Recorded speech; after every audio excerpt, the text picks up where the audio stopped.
নমস্কাৰ সকলোকে জ্ঞান একাডেমী চেনেলটোলৈ পুনৰবাৰ স্বাগতম কৰিছে। এটা ডাঙৰ খবৰ আহি পৰিছে বন্ধু-বান্ধৱীসকল, যিসকল বন্ধু-বান্ধৱীসকলে টিচাৰ হ'ব বিচাৰে, LP লেভেলৰ বা UP লেভেলৰ টিচাৰ হ'ব বিচাৰে, ডিপ্ল'মা অফ এলিমেণ্টাৰী এডুকেশ্যন চমুকৈ DLEDৰ এডমিশ্যন প্ৰক্ৰিয়াৰ অলমষ্ট যোনটো নটিফিকেশ্যন পাব্লিছ হৈ গৈছে আৰু ইয়াৰ ডেটোতো ঘোষণা কৰি দিয়া হৈছে। ইয়াৰ কোৱালিফিকেশ্যনৰ পৰা আদি কৰি আপোনালোকক সকলো জনাই দিম।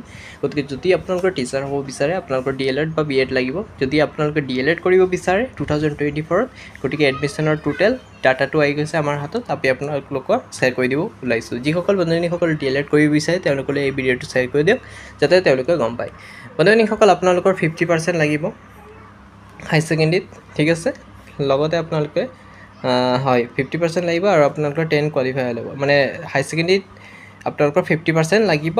লগতে একো কোৱা নাই, মুঠতে মাত্ৰ আপোনালোকে বিচাৰিছে হাই ছেকেণ্ডেৰীত 50% মাৰ্ক, ঠিক আছে নে। এজ লিমিটৰ কথা ক'লে 18 বছৰৰ পৰা 34 ইয়াৰ্ছলৈকে কৈছে আৰু ST SC ক্ষেত্ৰতো ৰিজাৰ্ভেশ্যন থাকিব এক্সট্ৰা। লগতে এপ্লিকেশ্যন ফিজটো মাত্ৰ 600 টকা বুলি কৈছে আৰু ইয়াৰ এপ্লিং ডেটটো ষ্টাৰ্টিং হ'ব আপোনালোকৰ 22/7/2024 পৰা আৰু ক্লজিং অনলাইন ছাবমিশ্যন ডেটটো আপোনালোকৰ 11/8/2024 আৰু এডমিট ডাউনলোডৰ ডেটটো দিয়া হৈছে 1/9/2024 তাৰিখে আৰু যোনটো প্ৰি এণ্ট্ৰি টেষ্ট হ'ব সেইটো আপোনালোকৰ হ'ব 8/9/2024 আৰু ৰিজাল্টটো ডিক্লেয়াৰ হ'ব 23, ঠিক আছে। গোটেই ডাটাকেইটা দিয়া হৈছে, কোনদিনাখন ৰিজাল্ট দিব, কোনদিনাখন কি দিব, সম্পূৰ্ণ ডাটা দি দিয়া হৈছে।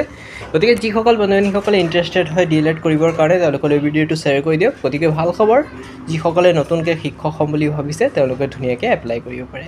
যদি কিবা নতুনকৈ অসুবিধা পায় জনালেই হ'ল, মই নিশ্চয় আপোনালোকক হেল্প কৰিম, ঠিক আছে। ইমানকৈ সামৰি মাৰিছোঁ, ধন্যবাদ।